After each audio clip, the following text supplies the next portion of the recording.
Good evening, everybody. Once again with another video of Bhagavad Gita. So I haven't been doing this Bhagavad Gita videos for quite some time, maybe for 1 or 2 months have passed. I haven't made a video of Bhagavad Gita. Again, I'm here with another video of Bhagavad Gita. Here I'll be just discussing about my understanding and interpretations of chapter 9.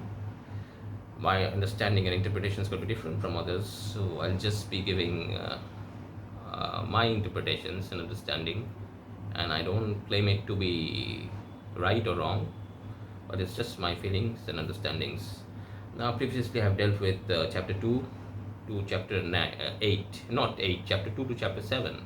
Chapter 8 and chapter 1 I have skipped. Now, chapter 1 is very much direct. There's this Krishna urging Arjuna, the Arjuna asking Krishna to take him in the middle of the battlefield so that he can see both the armies. So it was mainly like that. The conversations happened, and Krishna was motivating Arjuna to fight the battle, not to be a coward, and that thing. That's the direct dialogues without much of inner meanings. Or inner meaning starts from chapter 2, and we have started from chapter 2 to chapter 7. Chapter 8 also has conceptual things, but it was more about direct talk. Krishna just giving direct instructions to Arjuna, or maybe Krishna stating the direct facts to Arjuna about if a person dies in the night, where the soul goes. If the person dies during the daytime, where the soul goes.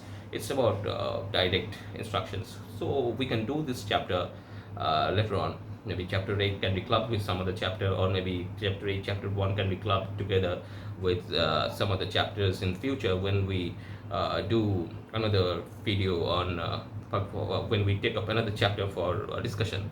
Or no, it's not just about discussion, it's about my expressing my interpretations of that very particular chapter, because I am totally drawn towards non-dualistic monism as well as dualistic schools. I'm inspired by both non-dualistic and dualistic. Now, which one I will be taking as non-dualistic and which one I'll be taking as dualistic probably depends upon me to an extent. So, it's better to speak truly, but it's better to speak my own feelings, what I feel about, and my understanding and logic. So I can believe in spirituality. I think is different for everybody. It's very subjective thing, and one has his own understanding, own comprehensions, and everything is correct based on the plane he is at this moment, the material plane or spiritual plane, whatever it is. So just like class 1 student and class 10 students, whichever class is in, probably questions come based on that. So things happen as per one's circumstances. So here comes chapter 9, which also deals about the concepts of non-dualistic monism, concepts of dualistic duality. So whatever it is now, dualistic duality, whatever it is, what it is like I have an universal soul, and I have and there is an individual soul, and there is one universal soul, and both are different but are connected. Probably is the duty of individual soul probably keep itself connected to the universal soul, and universal soul is nothing but God. In Hinduism, it's various deities are there, and the concept of Ishtadevta is the universal soul, and concept of this individual soul, the Atman, is probably the individual soul, and Atman and Brahman. Again, there are concepts of many gods and deities, but in spirituality, it's suggested to have, despite having many deities, is suggested to have one Ishtadevta, and you can consider that Ishtadevta as your universal soul, with individual soul probably keeping its connection with the universal soul. So that's how the divine bliss comes. While the non-dualistic school feels that this individual soul, universal soul, all are one, and everything is nothing but a projection of that one individual self into multitude of forms. This multitude of forms alike is nothing but the creation, which we see the myriad varieties of various things like trees and everything is nothing but just a projection of one universal soul. That's the only existence, consciousness, and bliss. And when we identify ourselves with that one universal soul, probably we become self-realized. So entire Bhagavad Gita is about how to be self-realized through various means. It could be various means. It could be through philosophical schools of Sankhya. It could be through philosophical schools of duality. It could be through philosophical schools of non-duality. So whatever way we feel that we cleanse our mind, the goal of spirit, without cleansing our mind from the dust and pollutions as well as duality of confusions, so probably self-realization is difficult. So that's why Buddhism preaches to just calm down the mind. So peace, let the peace prevails. So there are also verses in Bhagavad Gita. In chapter 2, there is one verse at the ending of the chapter. Is like one should be like ocean. Yes, one should be like ocean. Should have the oceans have their boundaries, and the water of the ocean doesn't cross its boundaries, despite the water flowing in from various streams into the ocean. But the ocean is always filled. So that's how we should be. Our mind should be always filled with the divine bliss, so that it doesn't get agitated. Then an agitated mind probably doesn't take us anywhere, be it in the spiritual realm, be it in the material realm. So whatever it is, the mind should be free from agitation. This agitated mind is nothing but, suppose we take our mind as a lake, and there are waves and ripples on the lake. So those are agitations. If there are too many ripples, the mind is always restless. This restlessness takes us nowhere. And spirituality, as well as materialism, where we have to focus too much. Now, when the focus is one-pointed, it has a dual role. This one-pointed focus, like when we are focusing on one thing, probably to get something materially, at least we are doing this. We are also striving towards spirituality in and probably in a indirect way, unintentional way, because focus is important. Spirituality also talks about focus. Now, difference is, in spirituality you focus on God, you focus on soul, you focus on, or maybe some divine symbol or whatever it is, or you focus on the concepts that are prescribed in various scriptures, the spiritual concepts, actually, the spiritual concepts, the philosophies. When you focus on these things, it's a spiritual focus. Now, in material focus, we focus on your goal. Or if a student focuses on his studies, this one-pointed focus, so that's important.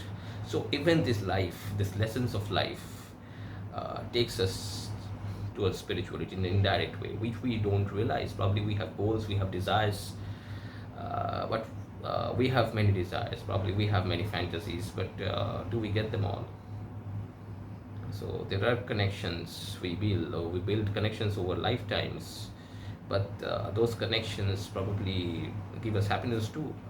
But we need to just cut these ties, these connections, these attachments asunder, probably to enter the spiritual ocean. When we don't give up small things, we cannot get the big things. So spiritual ocean is probably the biggest goal, and every soul should have, the individual soul, the universal soul. And it's about the direct perception. In chapter 9, Krishna talks about direct perception after 2-3 verses. First, he says that he will be exhorting Arjuna, he will be imparting the knowledge by which probably he would be free from evil. This evil is within, this evil is outside, or maybe the free from the sensory urges which takes him towards, which distracts him from his goal. And his goal is not that material achievement. Here, Krishna, just this war of Kurukshetra is nothing but only a means to the cleanse one's mind, the purgation of emotions, probably purgation of baser emotions, probably to make amends for the sins of lifetimes through one's blood, which would be dropped or shedded and in the war. So that's just the ultimate goal. So though this Kurukshetra war was about gaining kingdom, but yet it's like it's had its spiritual ramifications. The spiritual traits were involved, like even the grandson of Bhima, I think Ghatotkacha's son, probably saw everything was asked after the Kurukshetra war by the Pandavas that what you saw in the war, what you saw in the war, and who was the main hero of the Pandavas who could kill so many people. Now he said that both Bhim and Arjuna were wanted him to take their names, but surprisingly, and surprising it's not surprisingly, actually this is the truth. And he said that he couldn't see anyone fighting the battle except the Lord Krishna. Now here the Lord Krishna. This is about non-duality. So here the Lord Krishna is the universal self, probably projecting itself into multitude of forms. But the difference is there. In non-duality, it's like Sakar Brahman and Nirakar Brahman, and probably the God with traits and God without traits. So Krishna is God without traits, with characteristic traits. It's more like Vishishta Advaita, where the deity, where the Lord Narayana is the ultimate Brahman, but he has all the good traits, good characteristic traits, benevolence, mercy, kindness, and everything. But it's not that it doesn't have any qualities, qualitative. It's not. It's qualitative non-dualism. So he has the qualities. It's not that it's direct non-dualism. That pristine non-dualism is like the God is there, but it's universal soul, but he doesn't do anything. It doesn't work. Our soul doesn't work. It's our individual soul, but it's written. But they also believe that the individual souls, they do not work. It's like existence, consciousness, bliss. The individual consciousness which resides within, it doesn't work. But the God also doesn't work. So since individual soul is akin to the universal soul that's God also doesn't work. Doesn't do anything. It's the nature that does everything. Nature gets manifested in various forms. Suppose that just like the body we were having when we were born is totally different now, and it's going to be different when before my death. It would be totally different. So even the bodies keep on changing. It's transmutation, what you call. It keeps on evolving. Sometimes it evolves, again it degenerates, evolves, degenerates. That's how it happens. This Prakriti is in a state of continuous flux. This nature does everything. It's not the soul. Even all the schools of thoughts of Hinduism, of Vedanta probably agree that the soul doesn't do anything, it's the nature. And how the nature works through three gunas like Sattva, Rajas and Tamas. Sattva is all about goodness, benevolence. Rajas is all about passion, attachment, and Tamas is all about laziness, nonchalance, and all those things. So even the nature works. Nature is always in a state of continuous flux. But who is support this nature? This nature is being supported by none other than the Brahman. That's Lord Krishna himself. Lord Krishna tells Arjuna that I am that Brahman. Quite many times in this sacred scripture of Bhagavad Gita, he stated, Brahman is I am the Brahman, I am the Om, I am the primordial seed, and I am the ultimate destruction. That's what he said too many times in various chapters, in various passages, not just in Bhagavad Gita, but in Mahabharata. So even he revealed himself to Duryodhana, but he couldn't recognize him, while the others, some of the pious people in the court did recognize him. So it's like it's not that Lord didn't reveal himself. Now this angle probably we are considering from the dualistic point of view, where Lord and the individual souls, the embodied individual souls are different. Lord reveals himself. Now the Lord tells that concentrate on me. If you cannot concentrate now, probably the sages of non-duality also says that not everyone can understand concepts of non-duality. It's probably for the sharpest mind. They said that there are various stages. You can be a dualist. You can believe that, but when you are a dualist, you still need focus. When you are non-dualist, you need focus on the void. Probably, maybe some people focuses on his own soul because he considers that own soul is non-different from the universal soul. It's better to concentrate on his own soul and do self-realization. When one is self-realized, so probably one is attuned with the universal soul, one merges into universal soul. That way, not merges, so one feels that individual soul and universal soul aren't different, they are all the same. So all the same, it's like now there is yet another school of thought like Achinta Bheda Veda, what probably Chaitanya Mahaprabhu dealt with it.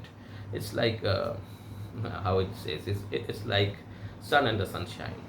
Sun and the sunshine are alike as well as different.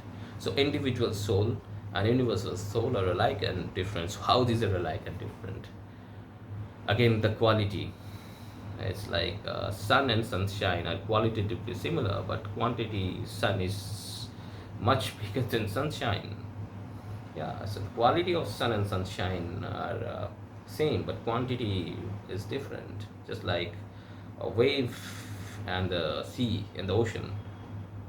Qualitatively, it's both water of the same water body, and but the quantitatively the ocean is yet much longer than that individual small ripple called wave. So that's Achinta Bheda Veda. So he doesn't disagree with non-duality. He disagreed with non-duality and also didn't disagree with non-duality. He agreed with duality as well as disagreed with duality. Now, what it says is all the individual souls are alike. All the individual souls are qualitatively similar to the universal soul except the quantitatively. So, individual soul is dependent upon the universal soul. That's what they meant by this. Krishna says many times that focus on me, keep me as the ultimate ideal, love me. How do you love Lord? By building relations with Lord. Here the Radha Krishna concept is there. Here Sudama Krishna concept is there. Here the Gopi Krishna concepts come by building a relation to God. Even Devki and Vasudevji, probably the Krishna's father, Lord Krishna's father, probably did some meritorious deeds in their past lives so that they could get Krishna as their own son. That's what Devki wanted in one of her past lives, and worship Lord Vishnu. I should have a son like you. Now Krishna says, the Vishnu says that there is no one like me. Since you have asked for that boon, I will take birth as your son. What else someone can have when you have such a son as Krishna? So that's the past life, good deeds. The cycle of birth and death also keeps on continuing when we realize till the time God wants us to be liberated. But through actions, probably we have to do some spiritual practices also. Even if we don't do spiritual practices, the Lord wants, probably we will be liberated. So this liberation concept of liberation is all about the concept of freedom and liberation. That's what Hindu thoughts are. Yes, have to cycle of birth and death. Now, how we do get liberated from the cycle of birth and death? Probably by renunciation. It's also mentioned in chapter 9 through renunciation of desires. Sometimes renunciation of work too. Now, why do we work? To purify our mind, purify our heart and soul. But renunciation is already when we have already renounced everything, when already we don't need anything, we have renounced desires. Why do you think we need to work? But at the same time, Krishna says that there is nothing that I haven't achieved, nothing there is to achieve more. Even I have everything, everything is mine. I am the proprietor of everything. I don't need anything. There is nothing in the universe that I don't have, but still I work. We have to set a role model. We are just like, just to inspire others, one should work with one's own ideal. Even Swami Vivekananda said once that take up one ideal and think about ideal, dream about that ideal and make it your goal, and not stop not till the goal is achieved. It's about ideal, probably a purpose in life. That's more important. Now the work we do, probably the salaries we get is for sustenance. But a life without purpose probably is valueless. What is life? This world much beyond our own organizations. Probably there are states, there are countries, there are laws of the countries. Above countries, probably there is a world, there is a universe, and even beyond that, there is a spiritual realm. So the highest is the spiritual realm. So heavens and hells whatever, all these concepts probably comes within the material periphery. So even Krishna says in chapter 9 that people do good deeds, people worship deities, and they attain heaven because of their good deeds, because of worshipping deities and probably the appeasing the deities, or maybe good work. But that wasn't done probably without desire. One didn't give up desire. The desire was to enjoy heaven, the bliss of the heaven. And now once their karma is exhausted, they again come back to earth to enjoy the world, probably to again in the whirlpool of pain and suffering, the mundane whirlpool of pain and suffering, cycle of birth and death continues. Even if you go to heaven, the paradise, whatever you call, it's not that the cycle of birth and death would cease to exist. It will continue. This cycle would be continue unless you break it free. Even we have to cut the ties of hearts asunder, the attachments, and these attachments include worldly objects. And the harshest truth is this attachment includes even our near and dear ones. We shouldn't be attached to our near and dear ones. We never know what kind of equations we had in past life with them, what kind of equations will be having in future life with them. It's quite possible that someone who was the bitterest enemy becomes our brother in this life, or become a parent in this life, or become a children in this life. But due to the karma, we can feel that probably some negative vibes we feel when we are with them. So just because of past life impressions. So at the same time, if you develop love towards them, it's about balancing the karmic thing, the karmic cycle. Probably too much hatred. Now give them a kind of a different kind of a bonding, so that this hatred goes and turns into love. And if there is too much love, probably little distance should be there. That love should be unattainable. So it's very mysterious. At the same time, very interesting too. When there is a direct perception. So here Krishna mainly focuses on direct perception of this bliss. Now Krishna clearly says that everything is being supported by Krishna. Everything is being supported by the Param Brahman. Though everything is inside Brahman, but the Brahman is not inside them. Though various schools of thoughts differ with this interpretation, they would say Lord is inside as the smallest particle, as well as outside. It's everywhere. It's omnipresent. Probably one soul, one unmanifested soul, permeating everything that's nature, everything that's spirit. That's spirit. That spirit is permeating nature. So that spirit is the consciousness of the universe. So here, probably if we just read Tintin about Wordsworth, he also talks about one kind of an entity that's permeating both subject and object, coalescence of subject and object, and there is one consciousness, one entity that binds everything together. Even Achinta Vedaveda says this, Vedanta concepts, like one thread binding probably is like a garland, the flowers being one thread binding all the flowers.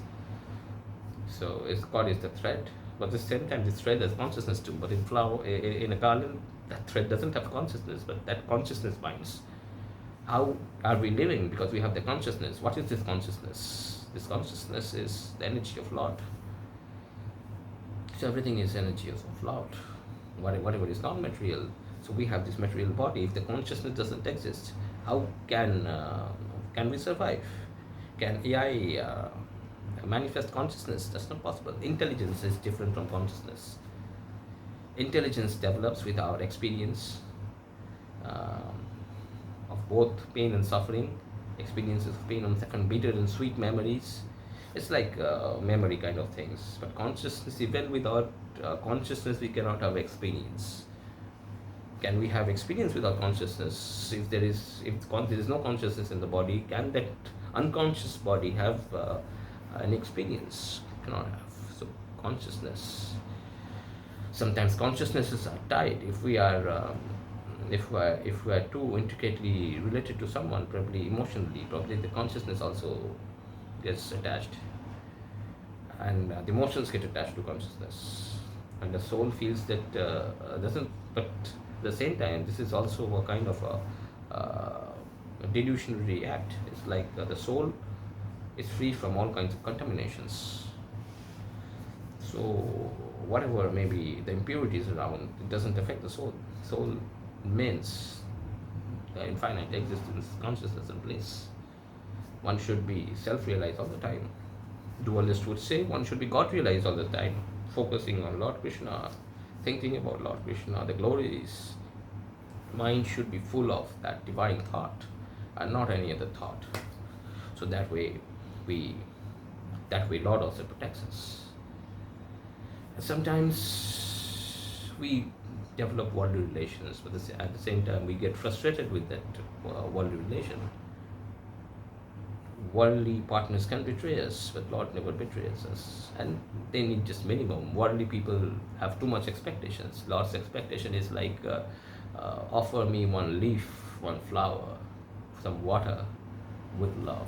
The intention matters, not what you offer, not the big things what you offer. The Lord, everything belongs to Lord. What He needs, whatever you have belongs to Lord. What you can give to Lord, because everything is His. So love. When you love, you feel that you are within the Lord. So that's feeling of love. That's not. There's a difference between worldly love and divine love. That's not material. That feeling of love is totally different. Attachment is material. Probably where sense agitated mind gets attached to something. So that's probably material. But pure love is never material. You feel that bliss, infinite love. That intention. When you love God with that intention, probably you are inside God. There's no difference between you and God, and that's non-duality. Existence, consciousness, and bliss. If anything that gives us feeling of bliss, probably that's divine, and anything that doesn't give us feeling of bliss and peace, that's not divine. That's what Vivekananda said in various lectures of him. Like whether that experience gives you bliss inside, or whether you get agitated.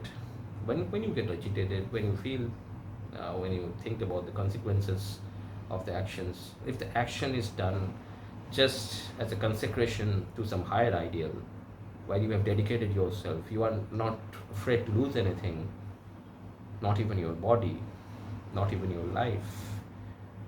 That's the highest form, probably materially highest form of unagitated kind of a mind. Apuryamanam achalapatishtham samudramapa pravishanti yatvat tadvat kamayam pravishanti sarve sashanti apnoti na kamakami.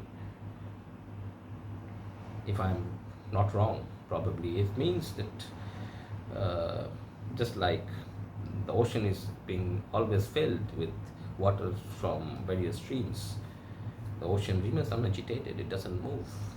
It doesn't cross its boundaries despite being filled. But there's a difference between, but the small water bodies, probably if something enters, probably it would overflow. When our water tanks do overflow. So one's mind should be like an ocean. If it's not like an ocean, at least it should be free from ripples, even if a small water body, which would ensure that it doesn't get overloaded with unnecessary things. So it's important that mind doesn't get too much material, too much polluted with material things. But it happens. Krishna says that our unagitated mind, the meditative mind, do gets agitated, moves towards this direction, that direction. But it's important to realize that tame that horse. What the horse that moves to, that's moving haywire here, there, if not your way, it's my way, or the highway. So that concept. So it's important to control mind, do yoga practices. Even Patanjali's yoga becomes helpful. Discipline of mind is important. The biggest discipline is not this external discipline being imposed upon us, but the internal discipline of mind, self-love. Self-love is not about being selfish. It's about realizing self, probably doing, because the soul is inside your body, so you need to take care of your body. Its moderation is important. It's about moderation, discipline, regularity, kindness. These are high form of self-love. So doing good karma. So it was mainly about these things. The crux, like Lord is the primordial seed. Everything begins with Lord, and so no one can knows the no one knows the Lord. And when Lord was, He has always been there, and He will always be there. The ultimate destruction is Lord. The seed of beginning, the seed of ending, everything is Lord. Now, just we may worship various deities, but worshipping various deities is nothing but worshipping Lord indirectly, Lord Krishna indirectly. That's what it says. Now, from dualistic point of view, I'm speaking this. Krishna clearly says that worshipping deities, it ultimately comes to me. But worshipping me in various forms, there are not two lords. There is only one truth. That's Lord Krishna, or the Brahman, Param Brahman. So various interpretations there, but ISKCON's interpretation is like it's the supreme personality of Godhead, Lord Krishna. So whatever it is, we just cannot. Then when the other deities like Shiva, Brahma, so they are also equally majestic, benevolent, the supreme. So whatever it is. However, from a dualistic point of view, from non-dualistic point of view, everything is the universal spirit. If Lord becomes probably gets manifested as other deities, Ishtadevtas, but whatever probably the grace, whatever blessings we get is being given by Lord Himself. So, so there is no probably contradictions here. It's like Krishna is being, wherever you worship Krishna. So everything starts with Him, everything ends with Him, or the God, or the Vishnu, whatever you call. So this was about chapter 9. Maybe I'll be doing other chapters also, and the chapters I haven't covered, chapter 1, chapter 8, I'll be doing, probably clubbing with some other chapters when in some of my, probably when I start doing other videos of other chapters of Bhagavad Gita.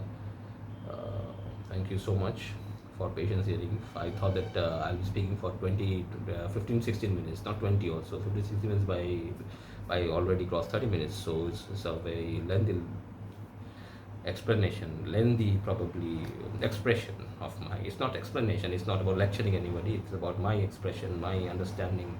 When we talk about our own understanding, probably our mind goes in a meditative state, and we also it's a kind of a meditation for me. It's not about giving gyans or to anybody. So it's about my expressions, purely mine. Mind is totally subjective. Thank you so much.